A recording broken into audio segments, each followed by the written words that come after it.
Well, scallops. I'm also a big fan of scallops. I think they're a fan favourite. They really are. I'd say them and prawns are the most popular shellfish. Yeah, they're easy to sort of just pick and eat. They're really good sashimi. I love them raw. Yeah. I think they're the best thing on the sashimi plate. But I love to grill them with the shell because you get that smell of the ocean. Yeah. But the reason I think people really like them, the chefs especially, is they're like the first thing a lot of chefs will try a dish for.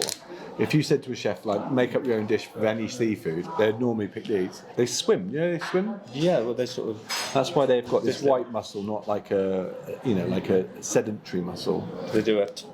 Yeah, like that. Oh, it's yeah. cute. And yeah, They're very pretty, aren't they? I mean, they look good and look great. I mean, I like them on the freedom air. and their religious connotations. Venus, Pilgrimage, Saint Jacques. Venus come up in one. Yeah. They're also very good with rosé from Bordeaux, made by our great friend Gavin Quinney. So this is Merlot, really fresh, strawberry, red currant.